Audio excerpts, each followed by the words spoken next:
이번 시간에는 이제 7장 결격사유 이 부분을 보도록 하겠습니다.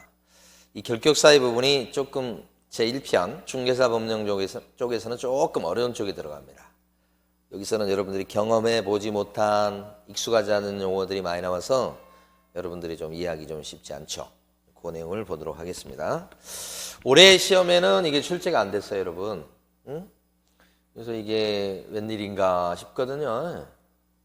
웬일인가.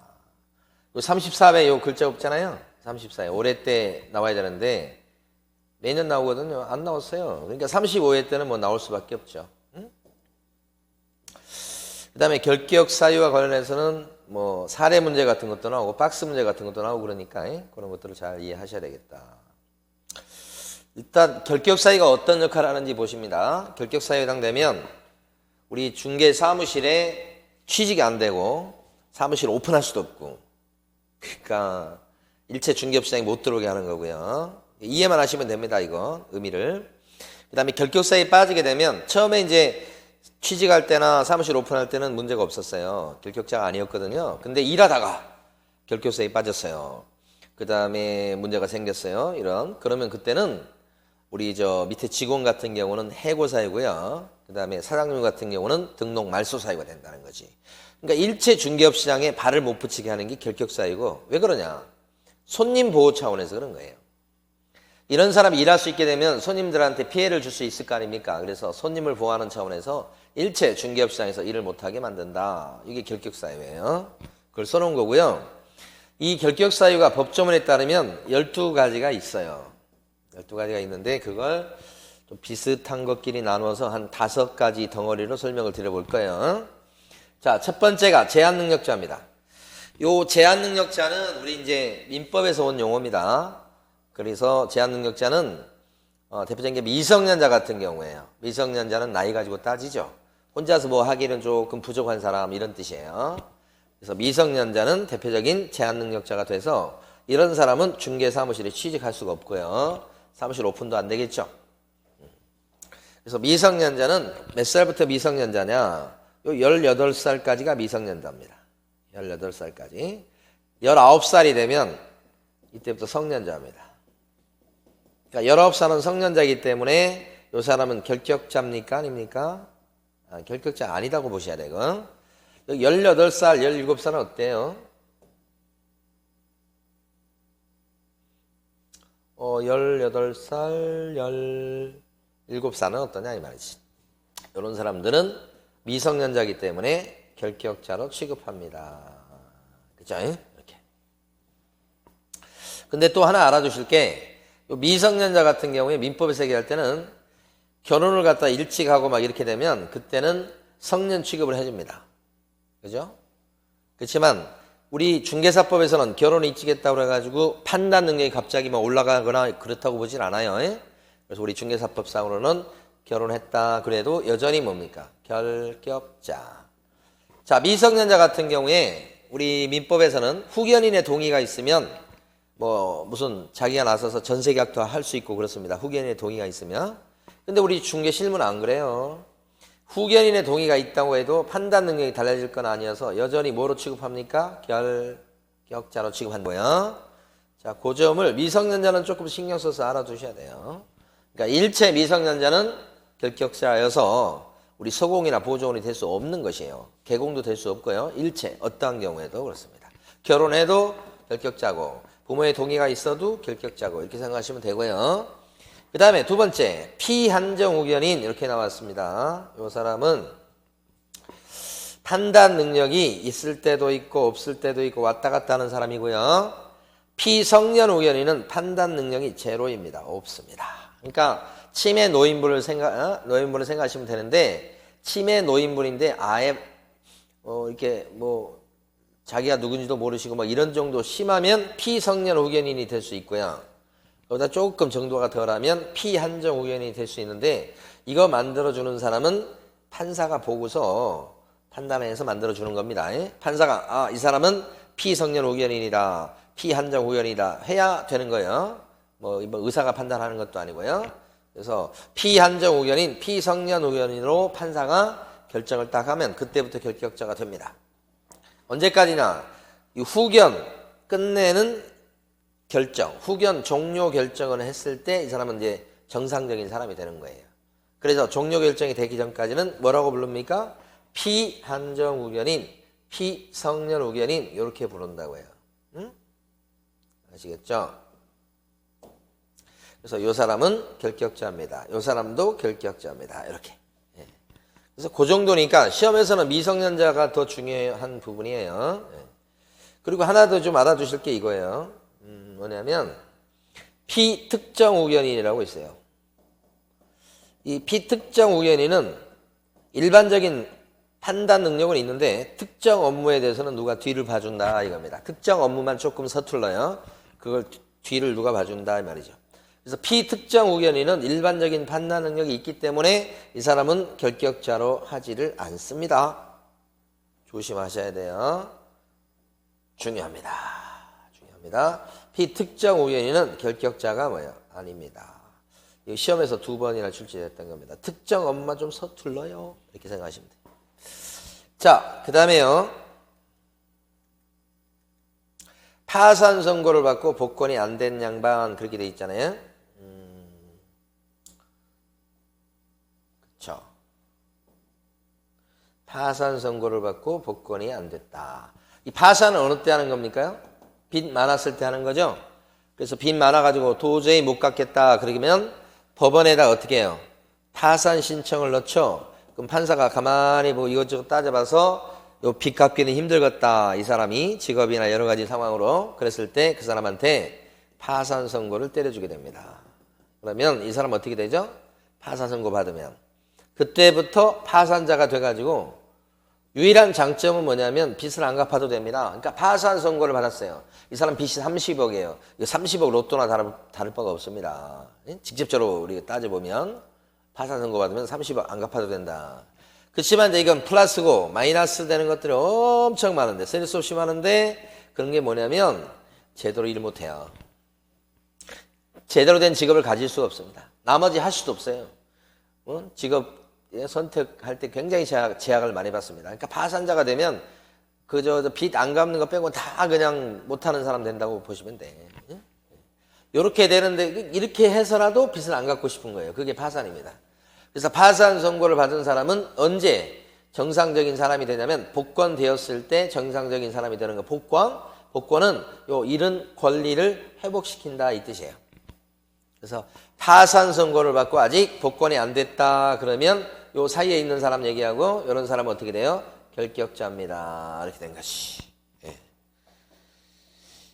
그래서 여기서 하나만 잠깐 보시면 어떤 게 있냐면 이런 게 있어요. 여기 보면 빚이 많아가지고 파산 선고 받은 사람은 이제 결격자가 됐는데 중간에 여기서 복권을 시켜달라고 지금 복권을 신청하고 있는 상태입니다. 신청 중 큰 글씨로 나와버렸네. 복권 신청 중 복권을 시켜달라고 신청하고 있는 중이에요. 그랬을 때는 결격자입니까 아닙니까? 신청을 했습니다만 아직 복권된 건 아니잖아요. 그렇죠? 복권된 건 아니기 때문에 이 상태에서는 결격자인 걸로 취급이 되는 겁니다. 맞죠? 복권돼야 벗어나는 거니까 이렇게. 자, 파산. 근데 파산 나올 때마다 우리 여러분들이 좀 떠올리실 게 있어요. 파산 나올 때마다 떠올릴 게 뭐냐? 그러면 회생이죠, 회생. 회생도 빚이 많아가지고 못 갚겠어 이렇게 되는 거예요. 그런데 여기는 일부는 갚습니다. 그러니까 여기는 일부 갚는다. 다 못 갚고 일부 갚겠다. 일부 갚아라. 이런 거예요. 그래서 여기는 회생은 형편이 그러니 그렇다 이렇게 하면서 이 사람은 일부 안 갚는 겁니다. 그래서 결격자는 아닙니다. 파산은 어때요? 파산은 다 못 갚는 거예요. 그래서 손 들어버리는 거니까 이 사람은 결격자. 자, 그 다음에 또 가봐요.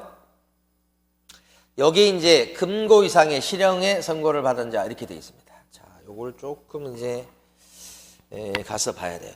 여기가 이제 형사처벌 받는 게 돼서 아까 복권, 파산 이런 것들도 여러분한테는 좀 생소한 표현이지만 지금 나온 요것도 그래요. 자, 보세요. 여기서 뭐가 나와야 될 것 같은데 요거군요. 여기 보면 죄를 짓잖아요. A라는 사람이 죄를 지었어요. 이렇게. 죄를 지었다고. 그러면 이 죄 지은 거에 대해서 벌 받는 게 이제 필요하겠죠. 그래서 처음에는 이제 수사를 합니다. 우리 이제 검사나 경찰에서 증거를 잡기 위해서 수사하죠. 불러다 물어보기도 하고 가서 압수수색도 하고 이런 식으로. 그래서 이제 증거를 딱 찾으면 증거 찾았죠. 그러면 죄를 지었다 이렇게 의심되는 이 사람에 대해서 우리 검사가 기소를 합니다. 기소. 기소는 이제 어떤 거냐면 판사 앞으로 끌고 가는 겁니다. 재판 받으라고. 그러니까 죄를 지었다고 바로 그냥 형사처벌하는 게 아니고 어떻게 해요? 죄를 지었는데 거기에 대해서 판사가 인정해야 죄인이 되는 겁니다. 그러니까 여기는 이제 판사 앞으로 딱 끌고 가면 판사가 그 사람이 죄 지은 게 맞냐 제출된 증거 가지고 판사가 판단을 해봅니다. 그러니까 죄를 지었다 싶으면 판사가요 벌이죠. 형벌을 선고합니다. 땅땅땅 이렇게. 형벌의 선고가 있게 되면 어떻게 되느냐. 형벌의 선고가 있게 되면 이게 선고가 딱 있으면 그때부터 빨간 줄이 가서 이 사람이 죄인으로 확정이 됐고 그래서 이 사람은 죄인이 확정됨에 따라서 어떻게 하느냐. 이제 깜빵 가서 집행을 받게 된다. 이렇게 되죠. 그래서 가만히 보면 죄를 지어가지고 처벌받을 때까지는 꼭 재판을 받도록 돼 있습니다. 마음대로 처벌하는 게 아니고 그리고 그걸 확정되면 집행을 받게 됩니다. 이게 이제 금고 징역 이런 건 교도소 가서 집행을 받게 되죠. 벌금은 이제 벌금 물어야 되는 거 이렇게. 그래서 이 형벌의 선고 이렇게 얘기하는 거예요. 빨간 줄이 가버리게 되면 그때부터 이제 죄인이 되고 전과도 남고 그러지 않습니까? 네. 그러니까 빨간 줄이 생기는 걸 생각하시면 됩니다. 이게 판사가 만들어줍니다. 빨간 줄은 판사가 만들어요. 형벌을 선고해가지고 죄에 있는 것을 인정을 해갖고요. 이렇게 되는 거지. 자, 그러면 여기서부터 이제 여러분들이 좀 생각을 하셔야 됩니다. 응? 뭐예요? 결격자가 되려면 이렇게 선고가 있은 이후에 빨간 줄이 갔을 때 결격자가 된다는 거고요. 그 다음에 이 선고받은 형벌이 원래 형벌의 종류를 가만히 봐봐요. 제일 무서운 게 사형이거든요. 그 밑에 징역이 있어요. 징역 사는 게 있고 그 다음에 금고라고 그래가지고 이것도 징역 사는 거예요. 그 다음에 벌금도 있고 막 그래요. 형벌의 종류가 9가지가 있어요. 아래쪽에 가면 구류라고 그래가지고 한 달 안 되게 쉽게 얘기하면 깜빵 갔다 오는 경우가 있어요. 한 달 안 되게. 한 달 이상부터 징역 근고가 되는 겁니다. 갔다 온 기간이. 구류는 이제 한 달이 안 된 기간입니다. 형벌의 종류가 쭉 이렇게 9가지가 있어요, 여러분. 그 중에서 자 중요한 포인트는 형벌 받았다고 다 결격자가 되는 게 아니고 이렇게 금고 이상의 무거운 벌을 받았을 때 결격자가 됩니다. 이거예요. 금고 이상. 그게 금고, 징역, 사형 이런 거 얘기해요. 금고, 징역, 사형. 그러니까 원칙적으로 벌금 물었다 뭐 이런 거. 구류 좀 살았다. 이래 갖고는 결격자가 안 되는 겁니다. 금고 이상이라고 하는 것은 좀 무거운 죄, 무거운 벌. 그리고 그게 뭐예요? 선고가 꼭 있어서 선고 내려져서 빨간 줄이 갔을 때 결격자가 됩니다. 이 두 가지를 꼭 기억하셔야 돼. 금고 이상, 그 다음에 선고 이렇게 두 가지. 자, 그런데 여기서 이제 나가보셔요. 어떤 거냐면, 여기인데 선고 내려야 될 건데 죄를 지은 거 확실하니까 판사가 봐줘요.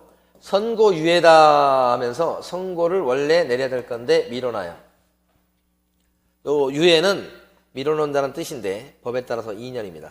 그러니까 선고 안 하고 미뤄둔다는 뜻이에요. 그러면 2년 동안 잘 지내면 죄를 지었어도 빨간 줄 안 가고 끝날 수 있어요. 그거 판사가 봐준 거예요.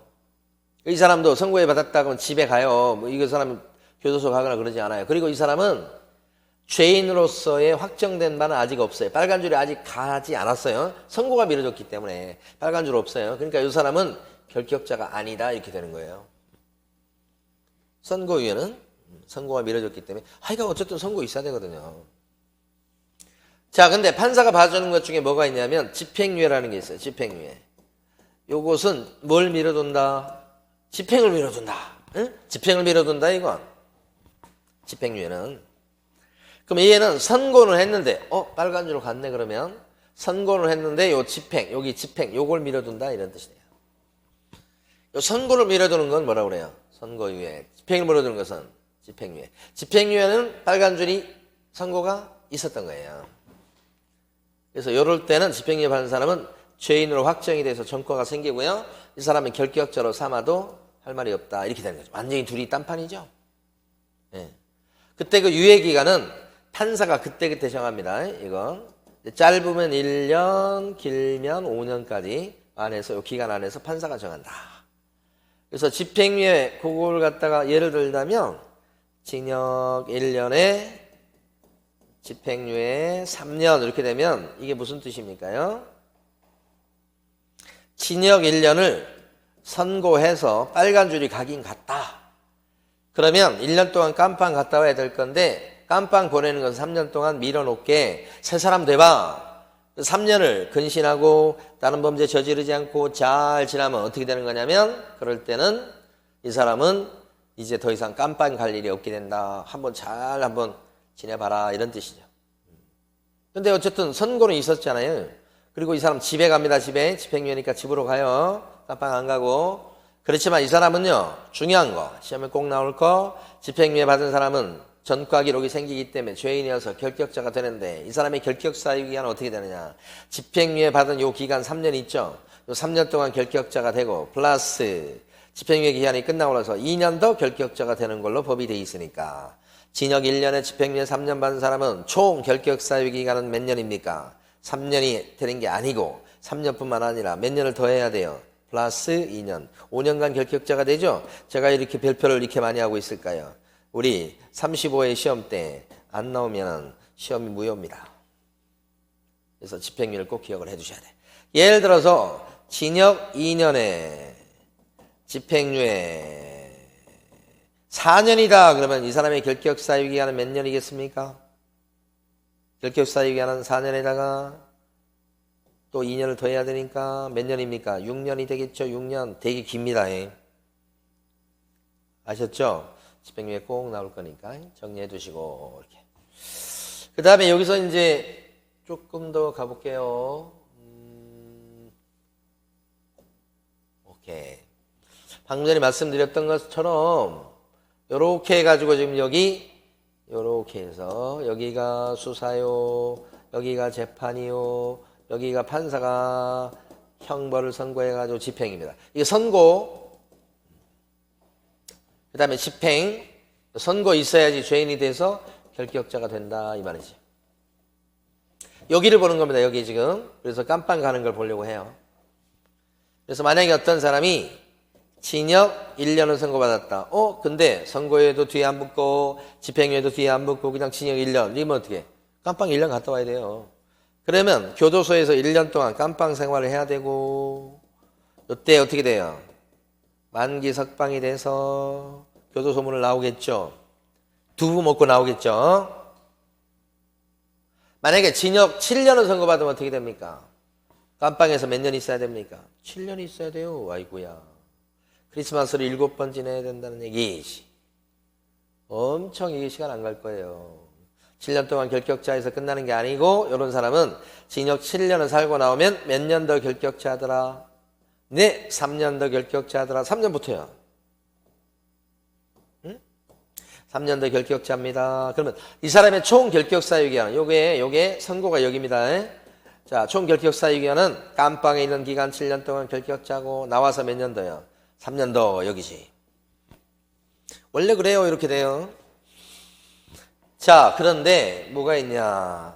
이게 징역 7년을 선고받았습니다만은, 자, 지금부터 7년을 갖다가 선고받았습니다만은, 징역 7년을 다 살고 나오는 게 아니고, 7년 중에서 5년쯤 됐을 때, 가석방이 돼서 나올 수가 있어요. 가석방, 이렇게 되면, 요건 진짜 석방이지만, 만기 석방은, 이건 가짜 석방이라는 의미예요. 7년을 선고받았습니다. 그런데 5년쯤 됐을 때 집으로 가라고 해서 좀 일찍 집에 오는 겁니다. 이렇게 가석방 된 사람은 집에 좀 일찍 오지만 나머지 형기 2년이 그대로 있습니다. 집에 와서 2년을 집행받는 겁니다. 가석방 되면 그때부터 자녀 형기인 2년을 집에서 집행받고 그러면 여기가 됩니다. 그때부터 몇 년 더요? 3년 더 결격자가 되겠습니다. 그러니까 가석방 된 경우를 간만에 한번 생각해봐요. 가석방 된 경우는 가만히 보면 집에 좀 일찍 갔다 뿐이지 형기가 7년에서 준 게 있나요? 형기가 준 건 없어요. 집에만 좀 2년 먼저 갔다 이 뜻이에요. 그래서 집에 가서 요 2년을 지나고 또 3년이 지나야 되는 거니까 똑같이 징역 7년을 선고받으셨다 그러면 총 결격사유기간을 따져보면 위하고 아래 사람 2명은 어떻게 해요? 똑같죠? 7년 플러스 3년 여기도 7년 플러스 3년인데 가석방 되면 잔영기 지나고 3년입니다. 이거 지나고 또 몇 년이라고요? 3년 이렇게 되시. 다른 것처럼 마치 다른 것처럼 느껴지지만 같죠? 그래서 가석방은 교도소에서 모범수로 죄수 생활을 한 사람을 갖다 집에 좀 일찍 보내주는 게 가석방이에요. 자, 그런데 가석방보다 더 화끈한 게 있습니다. 가석방보다 더 화끈한 건 뭐냐면 이겁니다. 징역 7년을 선고받았어요. 여기도 해볼게요. 징역 7년을 선고받았습니다. 자, 그런데 5년 깜빵 생활을 했어요. 5년 됐는데 요때 5년쯤 됐을 때 여기 있는 거 있잖아. 여기 있는 2년 형기. 자, 한번 해볼까요? 2년 형기를 쓱싹쓱 2년 형기를 없앤다고 해. 이거 없애려고 그랬더니 안 없어지네요. 자, 그러면 여기 있네. 자, 지워집니다. 이제 쓱싹 이렇게 2년을 없애줍니다. 그러면 어떻게 되느냐? 그러면 5년 되는 시점에 이걸 없애주면 다 살았죠? 그럼 이때 나오겠죠? 석방 되겠죠? 그러면 진짜 석방이죠? 그때부터 몇 년 더요? 3년 더 결격자가 됩니다. 이렇게 됩니다. 그러면 이 사람의 결격사유기간은 어떻습니까? 총 결격사유기간은 5년 동안 결격자가 되고 이때 중간 요거 없애주고 이걸 특별사면이라고 그럽니다. 여러분 특별사면을 받아가지고 중간에 형기가 없어져서 다 사는 바람에 나오는 경우가 일찍 나오는 경우죠. 일찍 나오는 경우지만 가석방하고 다른 점이 뭐예요? 가석방은 이게 남아있죠 그대로. 근데 특별사면은 이거 없애준 거죠. 그래서 결격사유기간은 총 결격사유기간은 5년 플러스 3년이니까 8년이어서 줍니다. 얘보다. 이게 특별사면이죠. 그러니까 특별사면도 3년만 붙으면 되지. 자, 근데 마지막으로 하나만 더 봐봐요. 어떤 거냐면 만약에 징역 7년을 선고받았습니다. 7년 선고 7년. 그런데 자 이렇게 했는데 5년쯤 됐을 때 예를 들어서 일반 사면 받았다 그럴 수 있어요. 특별 사면하고 달라요. 일반 사면을 받으셨다. 일반 사면은 특별 사면은 대통령이 합니다요. 그런데 특별 사면은 누가 한다고 생각하시면 되냐면 국회에서 합니다. 국회에서 특별 사면 받았다 그렇게 되면 5년 동안 이렇게 됐는데 특별 사면 받는 순간에 어떻게 되냐면 여러분 이게 없어지고요. 그 다음에 이 사람이 죄를 지었던 전력도 없어지게 되니까 이 사람을 갖다 붙들고 앉아있으면 안 됩니다요. 일반 사면 받았다 그럼 어떻게 해줘야 됩니까? 교도소장은 바로 석방입니다. 그리고 이 사람은 석방되는 순간에 죄인이 아니었던 사람으로 바뀝니다. 그러니까 이 사람은 플러스 3년 이런 거 안 붙겠죠? 그러니까 제일 화끈한 게 뭡니까? 국회에서는 제일 화끈한 거 일반 사면은 바로 석방이 되면서 3년도 안 받고요. 죄인이 아니었던 사람을 완전 탈바꿈입니다. 어쨌든 제일 안 좋은 게 요거죠. 다 살고 나와서 뭐 하루도 못 줄이고 다 살고 나와서 3년 더. 가석방은 집이라도 좀 일찍 갑니다. 위하고 차이가 없지만 특별사면은 요거 없어지니까 좋죠. 일반 사면은요 아예 죄인이 아닌 걸로 만들어주는 거니까 요것은 제일 좋은 거죠. 여기까지 아셨죠? 자 그러면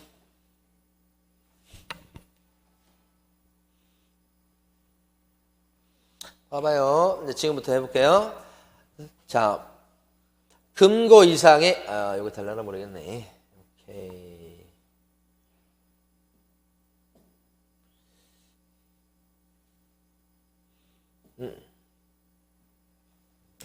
금고 이상의 무거운 벌을 받으시고요. 선고가 있어야 됩니다. 이렇게. 그럼 이때부터 이 사람은 빨간 줄이 가서 죄인이 되고 그 다음에 결격자로 삼아도 할 말이 없다 그랬습니다. 가만히 보니까 여기 사람이 보니까 집행이 종료됐습니다. 7년 다 살았어요. 그러면 그때부터 몇 년 더요? 3년 더 결격자가 됩니다. 이렇게. 근데 가석방 된 케이스는 가만히 보면 어떻습니까? 가석방 돼서 집에 좀 일찍 가지만 자녀 형기가 그대로 살아있죠? 그리고 몇 년 지나야 됩니까? 3년. 자, 그런데 밑에 있는 집행면제. 집행면제는 뭐죠, 저게? 특별사면이죠. 집행면제 특별사면 받았다 그랬을 때는 몇 년만 지나면 됩니까? 3년이지. 형기는 줄었어요, 여기도.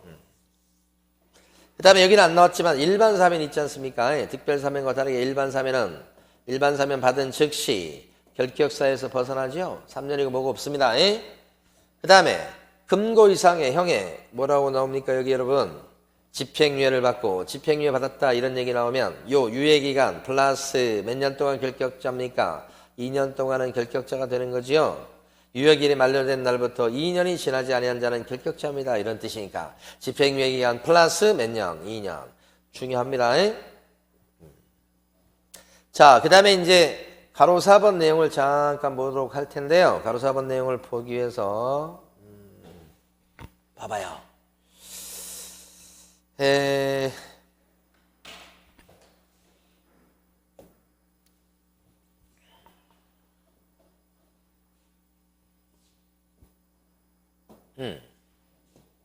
원래 이제 벌금이다 그러면 벌금도 이제 전과 생기는 거죠. 근데 벌금이다 그랬을 때 벌금은요, 이게 상대적으로 금고나 징역보다는 가볍잖아요.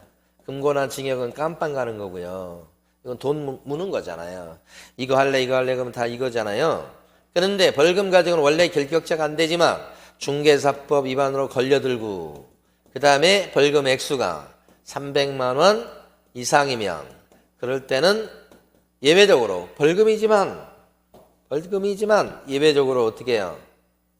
결격자로 보는 거예요. 그래서 중개사법에 걸려들고 300만 원 이상 벌금이다. 중삼벌. 이러면 몇 년 동안 결격자라고요? 3년. 아니 벌금 물었는데도 3년 동안 결격자가 되는 게 있으니까 참 중요하죠. 응? 근데 만약에 생각해 보세요. 자, 중개사법 위반이 아니고 형법에 걸려 들어갔고 500만 원 벌금이다. 그러면 벌금은 벌금이고 500만 원 벌금이지만 300 이상이죠. 근데 중개사법이 아니고 형법에 걸려들었다. 이렇게 되면 결격자가 돼요, 안 돼요? 안 되죠. 결격자 되는 경우는 중삼벌 이렇게 플러스 3년 이렇게 중삼벌 이렇게. 자, 또 여러분들 한번 생각해 보세요. 만약에 중개사법에 걸려들었는데 액수는 200만 원 벌금입니다. 이러면 결격자가 될까요, 안 될까요? 얘도 결격자가 안 되죠. 중개사법에 걸려들긴 했는데 벌금이긴 하는데 액수가 300만 원부터 결격자죠. 응? 그럼 200만 원 갖고는 결격자가 안 됩니다요. 이렇게 한다고요. 아시겠죠? 그러니까 중삼벌 아시면 되는 거예요. 다시 가봐요. 만약에 자 중개사법 위반으로 500만 원인데 과태료를 물었다고 해서 과태료 이렇게. 이러면 결격자가 될까요, 안 될까요, 여러분? 중개사법 위반이고 액수가 300 이상이 되긴 하는데 과태료 물었다 이러면 어떻게 해요? 결격자가 무조건 아니게 됩니다. 과태료는 돈을 물었으니까 벌금하고 비슷하게 생각할 수 있는데요. 응? 그런데 과태료는 결격사유에 해당되지 않습니다. 무조건 아닙니다. 얘는 과태료는 뭐 무조건 아니에요. 결격사유에. 이렇게 중삼벌 가지고 여기까지 다 할 수 있어요, 여러분. 자, 두 가지를 추가적으로 해볼게요, 여러분. 자, 만약에 중개사법 위반으로 500만 원 벌금인데요. 이렇게 되면 3년간 결격자가 될 것 같아요. 근데 벌금에 대해서 마지막에 판사가 선고유예 처한다. 이러면 어떻게 돼요? 벌금 500에 선고유예 처한다. 벌금 500만 원 선고했어요? 하려다가 어떻게 된 거예요? 미뤄둔 거죠. 그렇죠? 이럴 때 이 사람은 선고유예 이를 받았다는 얘기 나오면 무조건 이 사람은 결격자가 아닌 겁니다. 이 선고유예 나오면 무조건 아닙니다. 결격자가. 그러니까 앞에는 중삼벌이 돼도 소용없어요. 선고를 미뤄놨기 때문에 이렇게 되고요. 하나만 더요. 이것은 너무너무 중요한데 시험에 나오면 여러분 어려울 수 있는데 한번 볼게요. 만약에 중개사법 위반으로 그죠? 500만 원 벌금이에요. 이렇게. 그런데 이 중개사법 중에서 50조 양벌 규정에 걸려들어서 양벌 규정이 뭔지 여러분 아세요? 양벌 규정은 뭐냐면 모르셔도 지금 알아두세요. 밑에 있는 종업원이 직원이 사고 치는 바람에 사장님이 덩달아 처벌받아가지고 벌금 무는 걸 양벌 규정이라고 그래요. 그러니까 사장님이 벌금 물었는데 누구 탓이에요? 밑에 직원 탓이죠. 그렇게 50조에서는 법조문상 밑에 직원이 일하다가 사고를 치게 되면 그 일하다가 사고 친 게 형사처벌 받을 일이면 사장님도 감독을 잘못했다고 해서 벌금 때려요. 그래서 밑에 직원 때문에 벌금을 물었다 이겁니다. 근데 이건 가만 생각하면 우리 사장님이 자기가 잘못해서 벌금을 문 거예요? 자기가 직접 잘못한 게 아니고 밑에 직원이 잘못하고 사고 친 거죠? 요랬을 때 아무리 벌금 물었고 중산벌이긴 해도 우리 판례는 요랬을 때 이 사장님을 결격자로 삼지는 않고 결격자가 아니기 때문에 사장님의 등록을 취소해서도 그것은 온당치 못하다고 보는 겁니다. 이게 양벌 규정입니다. 그래서 양벌 규정에 따라서 사장님이 벌금 물었다 이렇게 됐을 때는 등록 취소도 하면 안 된다는 거예요. 결격자도 아니고. 그래서 여기까지 알아두시면 완벽해요. 완벽해요. 특히 양벌 규정에 양자만 나와도 결격자가 안 되고 등록 취소도 안 된다. 이렇게 기억을 해 두셔야 돼요. 여러분. 자, 그러면 여기서 정리해봐요. 가로 4번. 가로 4번 보시면 이 법을 위반해서 이 법이 중개사법이에요. 300만 원 이상 뭘 받았을 때요? 벌금 물었을 때. 그때는 몇 년 동안 결격자더라? 3년. 3년이 안 지났을 때는 결격자 이런 얘기니까. 그래서 여기 지금 보시면 예를 들면 요거 읽지 마시고요. 여기 밑에 거 도로교통법을 위반해가지고 300만 원 벌금입니다. 이렇게 나왔죠. 그럼 도로교통법 위반이다. 이렇게 쓸 때는 결격자가 무조건 아닌 거예요. 자, 중개사법 위반해서 200만 원 벌금입니다. 200만 원 안 되는데 벌금인데 중개사법 위반이고 벌금 액수가 딸리죠. 요것도 결격자가 아닙니다. 이렇게. 3번 디귿번. 중개사법을 위반해서 300만 원 벌금에 선고유예 받았다. 요거 나오면 어떻게 돼요? 선고유예란 말이 오면 무조건 결격자가 아니다. 이렇게. 응? 아시겠죠? 중삼벌 이렇게 해보시고. 자, 그 다음에 이제 아이고 여기 보면 이제 저기 뭡니까? 여기 나왔어요. 아이고 행정처분. 볼까요? 요거에 중개사법에 따라서 처분을 받아요. 이 처분은 행정처분을 얘기합니다. 행정처분을 받은 사람. 그래서 만약에 자격 취소 뭐죠? 자격증을 뺏어버리는 거죠. 자격 취소 당했다 그러면 3년 동안 결격자입니다. 자격 취소가 그러니까 굉장히 안 좋은 겁니다. 3년 동안 결격자가 되고 이 사람은 시험도 못 보는 사람이 돼요. 그 다음에 자격정지 먹는 거 있죠. 자격정지 뭐 3개월, 자격정지 3개월 받았다 그러면 3개월 동안 우리 소공인 자격정지 먹는 사람은 그 기간 중에 결격자가 돼서 일 못합니다. 자격정지는 누가 얻어맞는 거냐면요. 소공 밑에 일하는데 이 사람이 법을 위반했을 때 정지 먹는 수가 있어요. 그걸 자격정지라고 그래요. 그러면 정지 먹은 기간 동안 결격자입니다. 이렇게 되는 거지. 그러니까 취소가 더 세죠. 3년이나 되니까. 자, 그 다음에 등록 취소요. 여기 보면 등록 취소는 중개업소에 등록을 말소시키는 거죠. 그러면 등록 취소당하면 3년 동안 결격자가 됩니다. 이렇게. 아까 자격 취소도 3년, 요 등록 취소도요. 취소는 3년이 붙습니다. 자, 그리고 하나 먼저 봐봐요. 여기 가보시면 업무정지가 있어요, 여러분. 영업정지라고 하는 겁니다. 다른 업종에서는. 자, 업무정지를 당했다 그러면 요 정지기간 동안 결격자가 되죠. 그러니까 영업정지 받은 사람은 뭐 폐업했거나 이거 상관없어요. 폐업했다 손치더라도 받은 영업정지 기간이 안 끝났으면 결격자다 이런 얘기니까 영업정지 받으면 정지기간 동안 결격자입니다. 이런 뜻이에요. 자, 4가지 다시 올라가서 봐요. 4가지. 자, 처음에 자격 취소를 당했다. 여기서부터 자격 취소당한 사람은 3년 동안 결격자죠. 자격 정지 먹으면 정지 먹은 기간 동안 결격자가 됩니다. 소공이. 자, 등록 취소 당하면 등록 취소 당한 때부터 3년 동안 결격자입니다. 자격 취소하고 똑같죠. 그 다음에 밑에 가시면 업무 정지를 당했다 그러면 영업 정지 기간 동안 결격자가 되는 것입니다. 이렇게. 자, 그런데 지금부터 이제 여러분들이 조금 보실 게 이런 게 있어요. 자, 어떤 거냐면 여기 좀 보시면 이따 이제 뒤에도 또 나오겠습니다만은 여보세요. 자, 등록 취소가 되려면 자, 등록 취소 사유에 해당이 돼야 됩니다. 법에 정해놨습니다. 벌써. 등록 취소 사유에 걸려들면 관청에서는 등록 취소 처분을 해요. 처분이란 말을 썼습니다만 등록을 잘라버리는 거죠. 이건 이유죠. 이유, 사유. 그래서 등록을 잘랐다.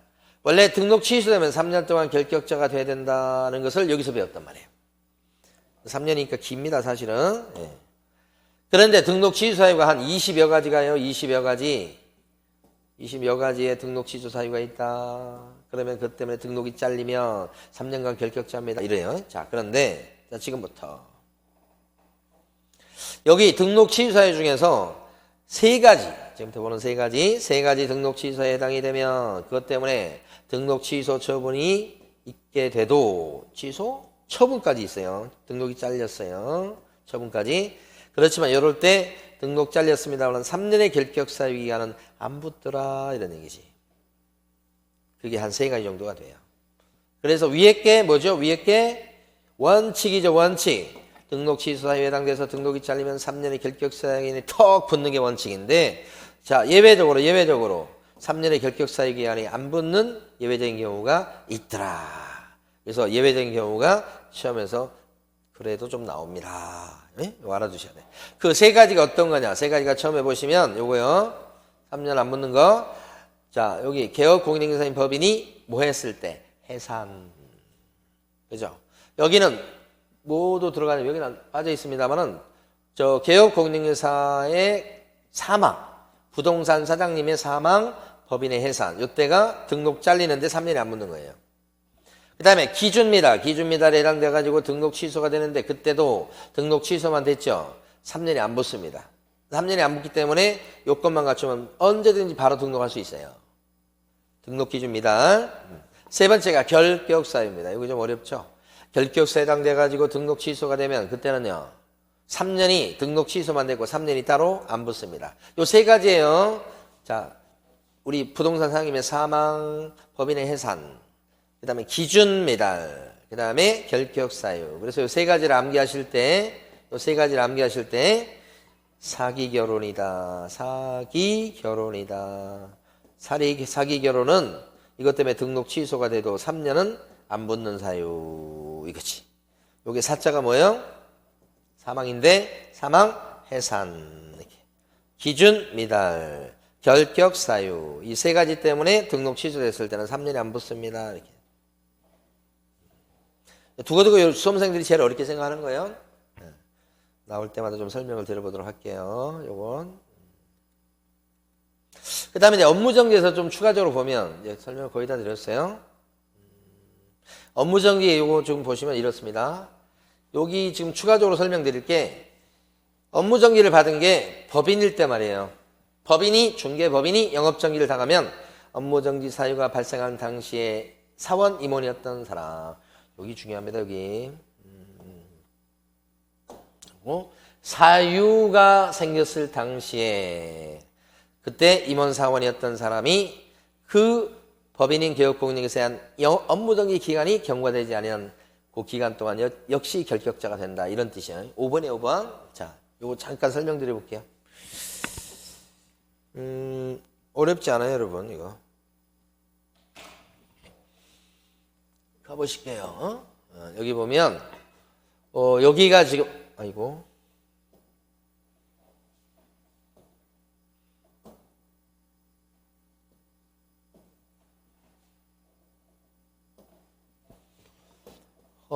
여기 보면 업무 정지 받을 짓을 했습니다.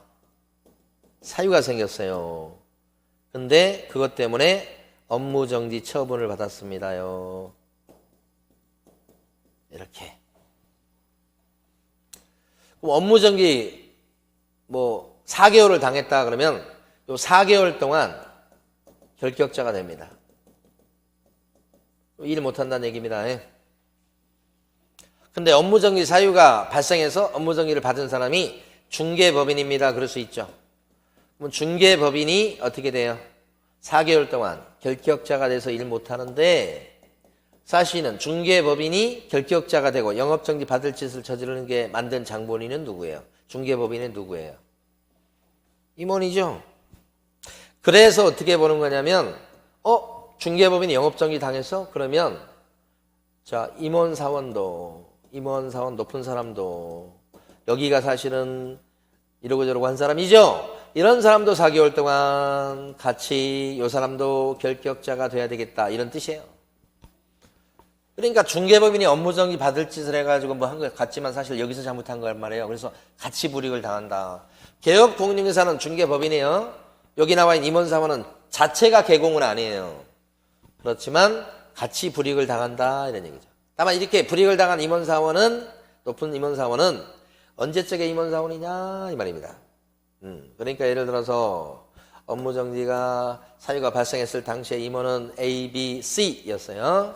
근데 막상 업무정지를 당했을 때는 A, B, 갑이 일하고 있었다. CO도로 가버리고 그러면 요 노란 기간 동안 같이 결격자가 되는 임원 요 사람은 4개월 동안 같이 결격자한 임원은 사유가 생겼을 당시에 A, B, C가 그렇게 되는 거냐? 영업정지를 당했을 당시에 A, B, 갑이 그렇게 되는 거냐?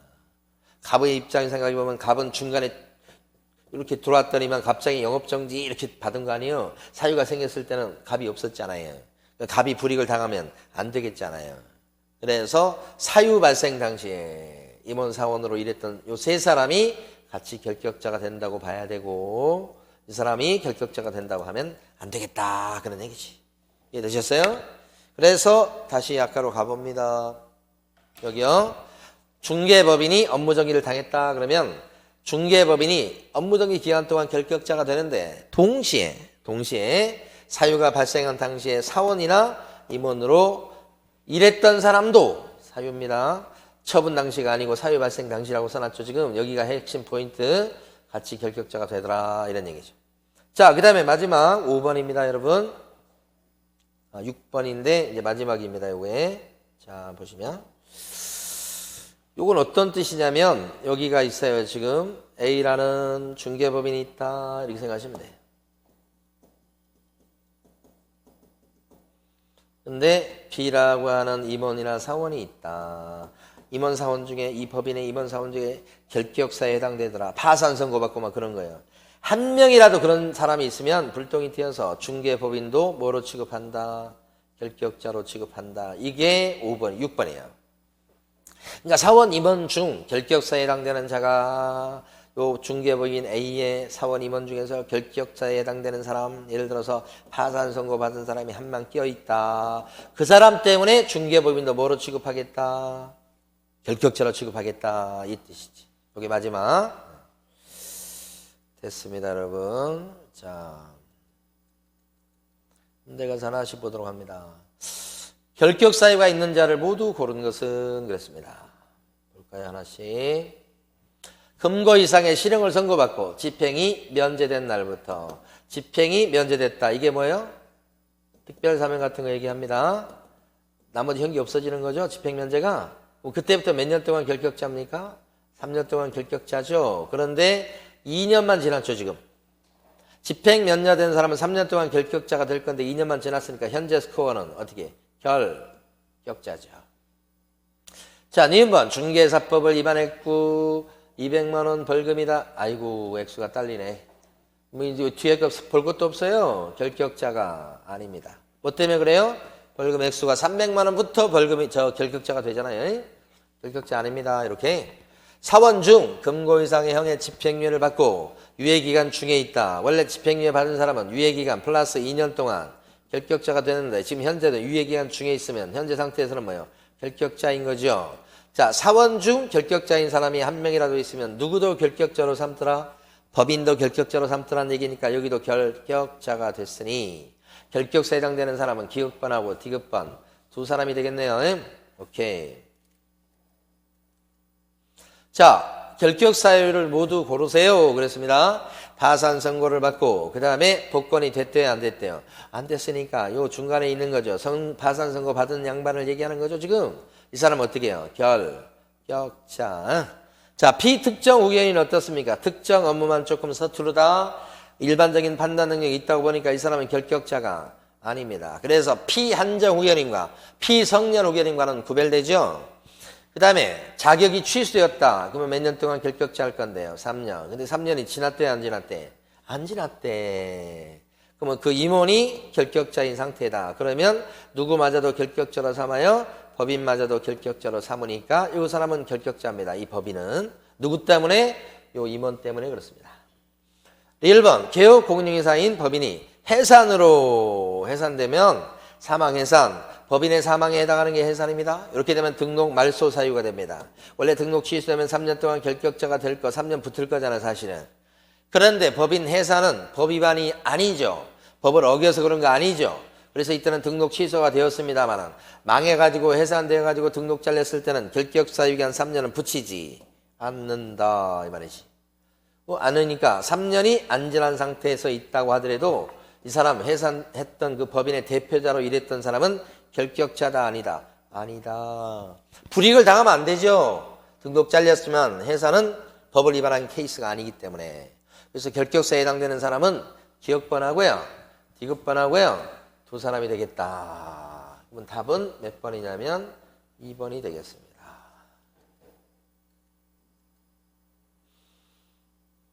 자, 그 다음에 예상 문제로 가볼게요. 등록할 수 있는 사람은 물었습니다. 영업정지기간이 지나지 아니한 개공 이렇게 했습니다. 영업정지기간이 안 끝났어요 지금. 그 개공은 법인이요. 중개법인이죠. 그러니까 결격자예요. 근데 업무정지 사유가 발생한 당시에 임원이었던 사람, 사유가 생겼을 당시에 임원으로 일하고 있었네. 그 사람도 같이 결격자로 삼아야 되겠네. 그렇죠? 금고 이상의 실형을 선고받고 집행이 끝난 사람 몇 년 동안 결격자가 됩니까? 3년. 그러니까 앞으로도 한참 더 남았죠. 집행 종료. 이 사람도 뭐예요? 결격자. 금고 이상의 실형의 선고를 받고 특별 사면 받은 사람은 집행을 면제받은 사람이죠. 그 사람도 몇 년 더 필요해요? 3년 더. 그러니까 현재 특별 사면 받은 시점에는 결격자 맞습니다. 4번 금고 이상의 형의 선고유예를 받았습니다. 야, 선고유예 잘 받았네. 응? 선고유예 받으면 어떻게 돼요? 선고유예 받았다 그러면 이 사람은 착할선자라고 이해하세요. 착할선자. 무조건 결격자가 아니다. 선고유예 기간 중에 있다. 소용없어요. 무조건 결격자가 아니에요. 자, 그 다음에 5번. 폐업기간이 1년인 재등록 개공액의 폐업기간이 1년인 재등록한 개업공인중개사가 폐업 전 위반 행위로 등록 취소 처분을 받고 1년이 경과했다. 요런 게 지금 아직 진도 안 나간 부분이긴 한데 잘 알아두시고 시험에는 이게 잘 안 나오는 부분이긴 한데 자, 이걸 잠깐 설명드려 볼게요.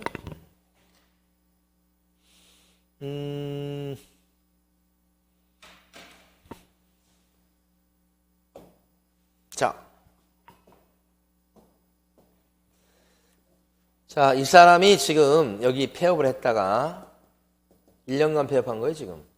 다시 차렸습니다. 다시 차린 거 봤을 때 개공이에요, 개공. 근데 이 사람이 요때 위반행위를 저지른 겁니다, 위반행위. 법을 위반했어요.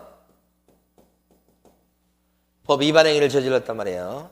그 위반행위가 등록 취소 받을 위반행위, 등록 취소 받을 짓을 한 거예요, 위반행위. 그러면 이제 폐업을 해버리니까 등록 취소를 못 때리고 지금 관둬버린 거잖아요. 근데 슬그머니 재등록했죠, 1년 있다가. 그러면 자, 이게 중요한 포인트죠. 요래 했을 때 재등록하게 되면 요걸 들춰내서 요 대쯤 돼서 야, 너 등록 취소 받을 짓을 한 거 맞잖아. 옛날에 했었잖아. 너 등록 취소야. 이렇게 등록 취소 처분을 하겠다 이 말이에요. 그럼 등록 취소 처분이 있게 되면 원래 몇 년간 결격자인데요. 원래 3년 동안 결격자가 돼야 되잖아요. 그런데 자기는 지금 중간에 저기가 알아서 1년 동안 어떻게 했어요? 관둬버렸죠. 그러면 자발적인 폐업 기간은 결격사유 기간을 정할 때 빼주자 이겁니다.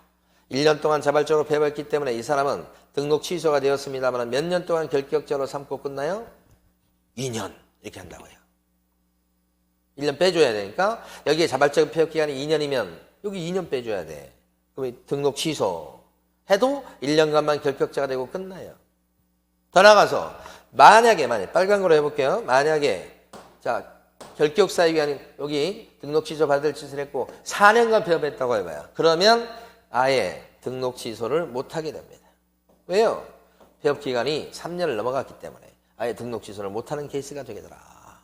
3년 넘어가면 못 때리고 2년간 폐업했다 그러면 2년 빼주고 1년간 폐업했다 그러면 1년 빼주고 이게 쪼그라든다 이 말이지. 오케이? 그래서 여기 보니까 빨간 거로 해볼게요. 폐업기한이 1년인 재등록한 개공에게 폐업 전 위반행위 이유로 등록 취소 처분을 받았다. 그러면 그리고 등록 취소 처분이 있게 되면 3년간 결격 사유에 해당되는 게 아니라 몇 년 동안이죠? 3년에서 뭐요? 1년 빼주게 되니까 2년 동안 결격자죠? 근데 몇 년 지났어요 지금? 1년 지난 상태죠? 현재는 어떻게 되겠어요? 결격자죠? 결격자 아닌 사람은 누구? 4번 선고유예 받은 사람이죠?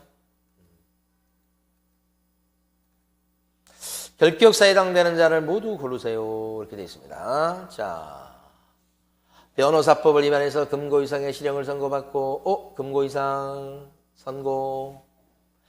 자, 집행 중 뭐가 됐어요? 가석방이 되었네. 가석방 되면 3년만 지나서 될 게 아니죠. 자녀 형기 지나고 또 3년 지나야 될 거니까. 여기는 3년이 지났다. 이러면 현재 상태는 뭐예요? 결격자. 잔형기 플러스 3년이니까. 니은번 도로교통법을 위반해서 300만 원의 벌금을 선고받았다. 벌금 300만 원. 중개사법 위반이 아니네. 그럼 이 사람 뭐예요? 결격자가 아니네. 뒤에 거 따질 필요가 없어요. 뭐 3년 지났든지 말았든지 결격자 아닙니다. 자, 자격이 잘린 사람은 3년 동안 결격자죠. 근데 3년 지났대 안 지났대? 안 지났어. 그러면 임원이 결격자야. 그럼 누구도 결격자겠다? 법인도 결격자다. 법인도 뭐가 돼요? 결격자 되지. 1번 선고유예 받았다. 너무 좋아요. 선고유예 받은 사람은 무조건 100% 결격자가 아닐 거니까. 결격사에 해당되는 사람은 고르라고 그런 거 아니에요 지금? 뭐 기억번하고 또 누구야? 요 디귿번하고 그죠? 두 사람이지요. 답은 2번이 되겠습니다.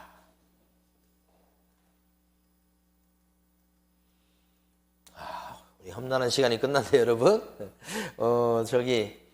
이번 시간에 배웠던 결격사유가 양도 많고 좀 어려운 부분이에요. 그래서 여러분들 합격열차 그때 또 자세히 설명해 놓은 게 있어요 여러분. 그것도 꼭 같이 들어주셔야 됩니다. 같이 들으시고 반복해서 많이 하시고 문제도 좀 풀어보시고 이렇게 하셔야 됩니다. 네, 수고 많으셨습니다.